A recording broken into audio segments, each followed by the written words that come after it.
This is my first video update coming to you from Nicosia, Cyprus on this Sunday. Let's talk about some news. And let's start things off with an article from the Times citing sources in the Pentagon, which claim that the Pentagon has now given Ukraine the green light to strike inside of Russia.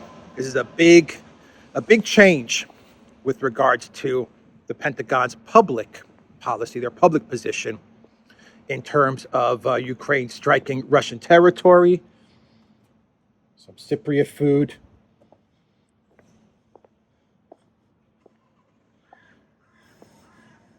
Some Cypriot snacks. Maybe a schnitzel.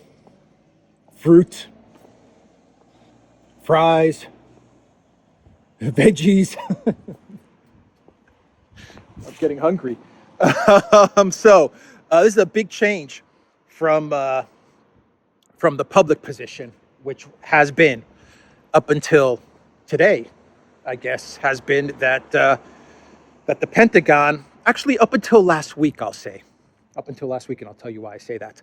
It has been that the United States, the Pentagon, discourages Ukraine from attacking inside of Russia because they fear escalation. But it looks like that has all changed now. And the Times, citing their sources inside the Pentagon, they claim that they are now looking the other way should Ukraine strike inside of Russia.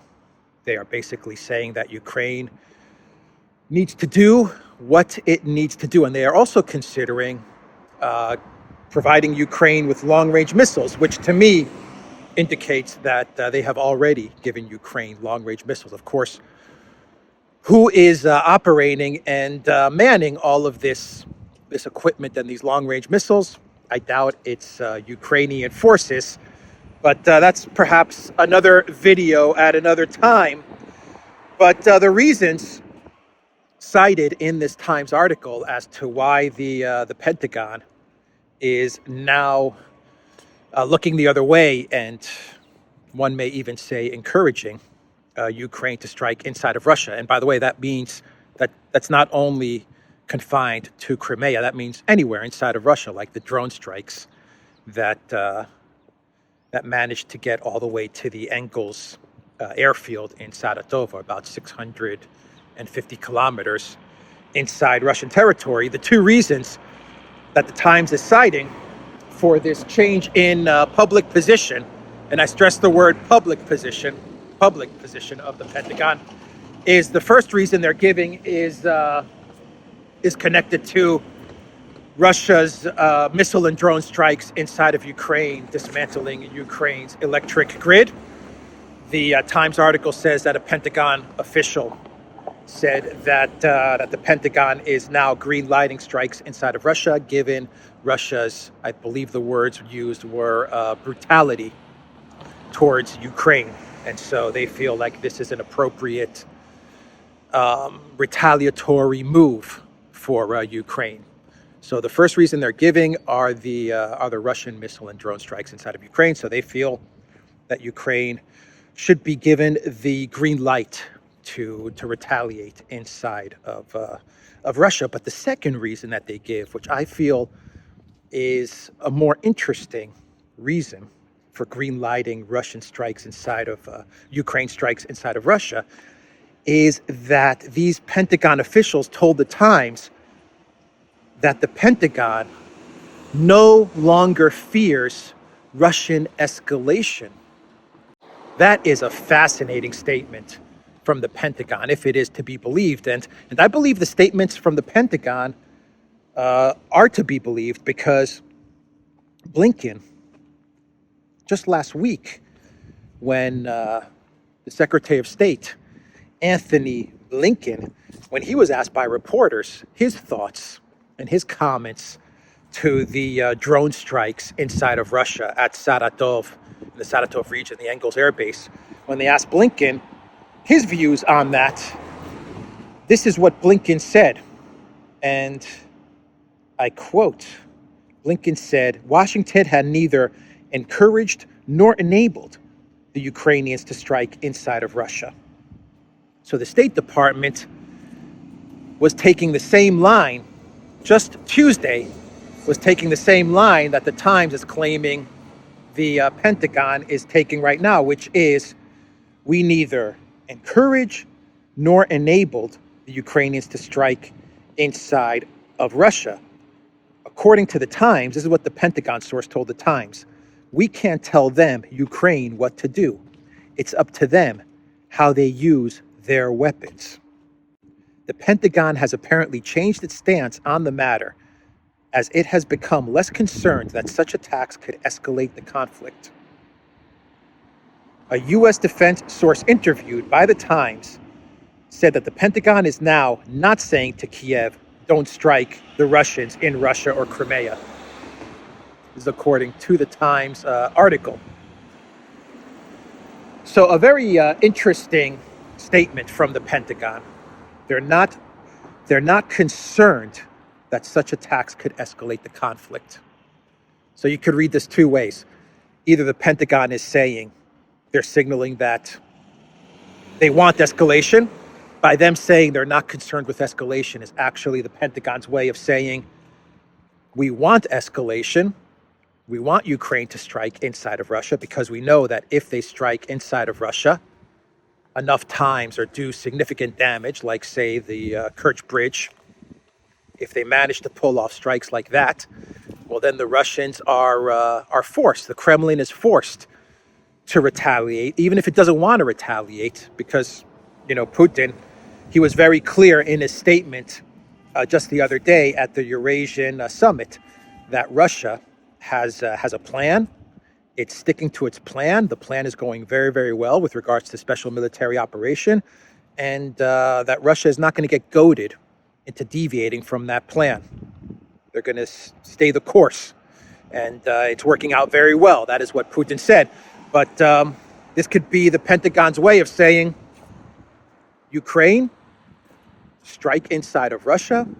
Let's try to get Russia to deviate from their plan, and let's try to get Russia to escalate. Let's goad them to escalate, and in their escalation, the collective West can then tell all of the countries involved in Project Ukraine more money and more weapons, and you keep the whole Ukraine train, plugging along. You keep the thing moving along, so you don't get any member states deviating or saying, we want out of this project. Our economies can't handle this anymore, and all of this stuff. You keep them committed to Project Ukraine because you get that Russian escalation.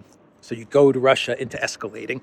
That could be the first way to interpret the Pentagon's stance with regards to Ukraine striking inside of Russia.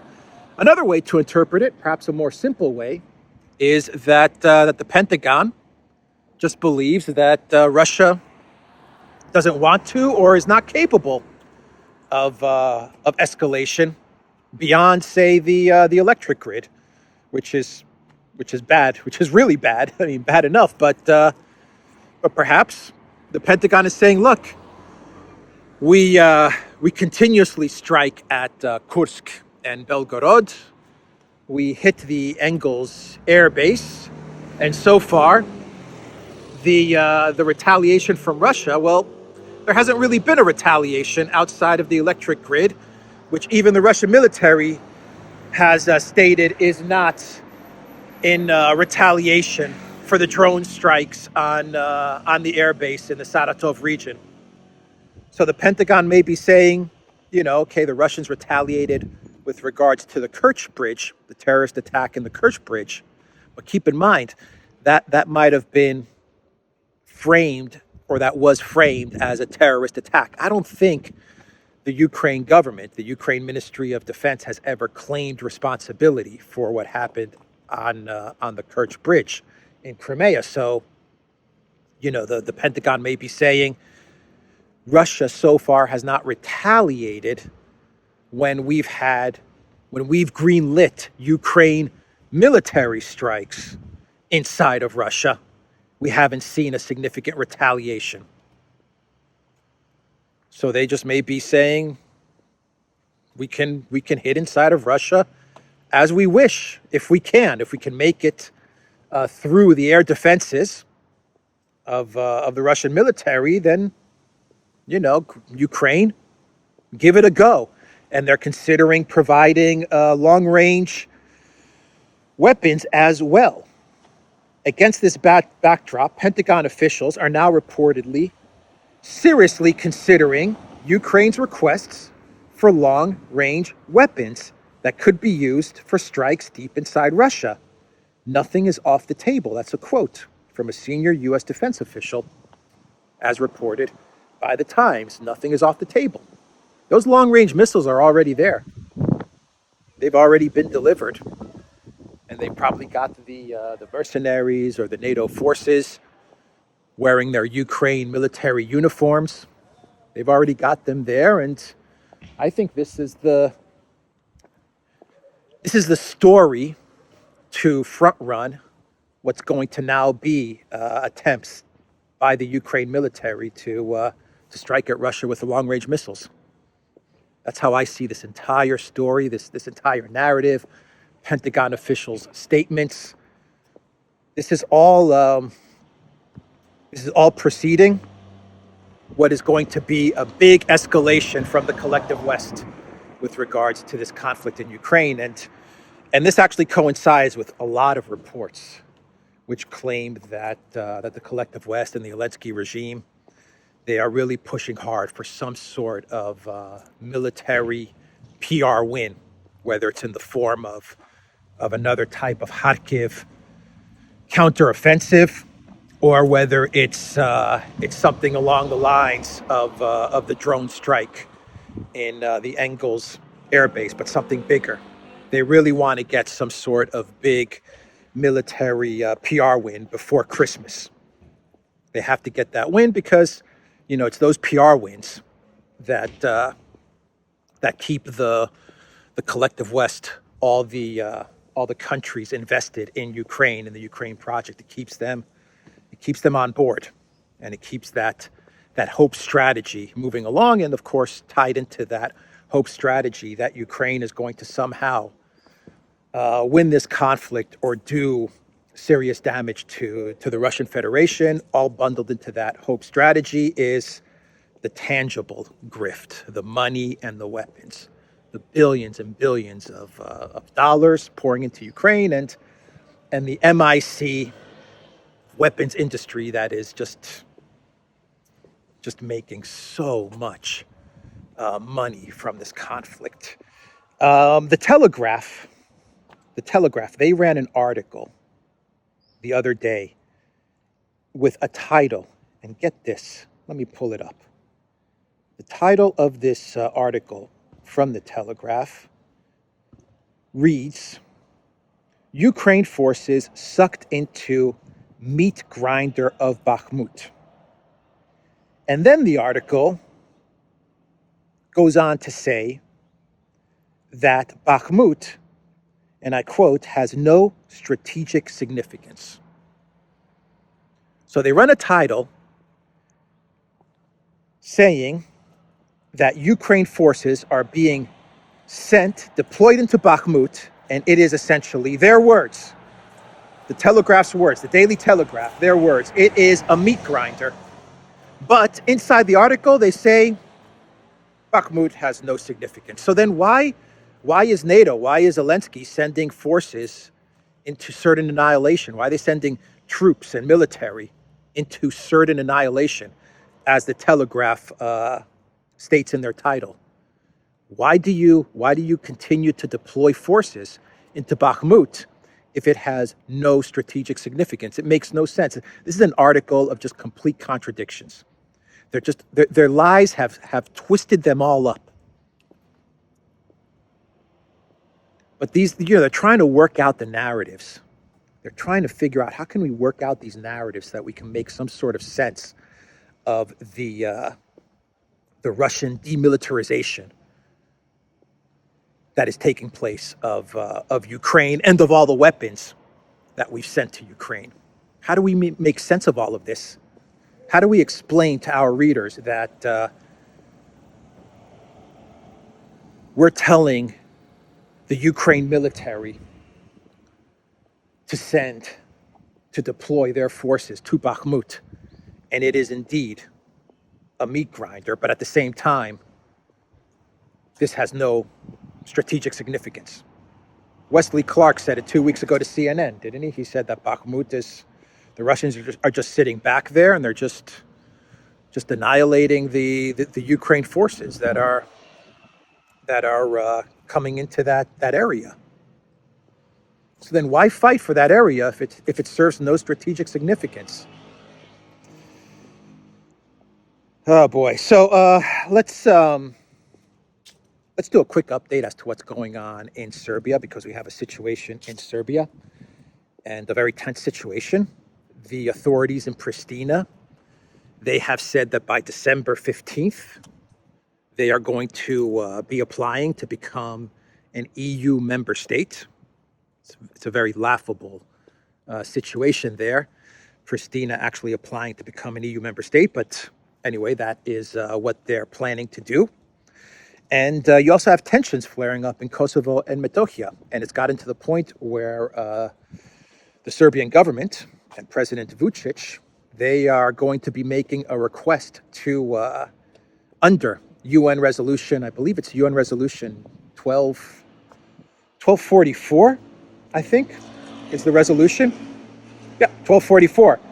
UN Security Council resolution 1244. So Serbia, President Vučić is going to be sending a request to the commander of KFOR to ensure the deployment of representatives of the army and police of the Republic of Serbia on the territory of Kosovo and Metohija in accordance with the Security Council resolution.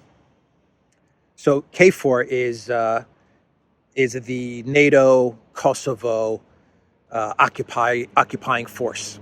And so Serbia has allowed up to 1,000 troops should tensions flare up. According to the UN resolution, they're allowed to send 1,000 troops in order to protect the Serbians in this area, and that's what's happening. You have the Pristina authorities; they are terrorizing the Serbs in this area, and NATO is obviously not going to be doing anything about that. They're not going to be trying to keep the peace, and so Serbia has the right to make a request and to send their forces to protect Serbs in Kosovo and Metohija. So this is a very tense situation that is unfolding in the Balkans. And as far as the EU membership of Pristina, well, it is laughable, because you have in the European Union I can name four member states that do not even recognize the so-called Republic of Kosovo. That's what they're going to be. That's going to be the name that they use to apply to enter the European Union, the Republic of Kosovo. And the four countries that don't recognize Kosovo are Greece, Cyprus, Spain, and Romania. So you have four EU member states that do not recognize Kosovo, and it would be politically lethal for them to recognize Kosovo. I can tell you, Greece and Cyprus, it would be a political suicide for them to recognize Kosovo. But yet, Kosovo, or this Republic of Kosovo name that they're using, they're looking to enter the European Union. So it is going to be a very interesting next few days to see what happens with regards to this EU bid from the Pristina authorities. Now, I don't think they're going to be offered candidate status, because four countries in the EU which don't even recognize this province as a country, and yet they're going to actually vote for this province to enter the European Union as a country. I think it's kind of, that you're entering bizarro land. But Moldova and Ukraine were given candidate status into the European Union, and they fulfill none of the requirements to enter the European Union. I mean, zero.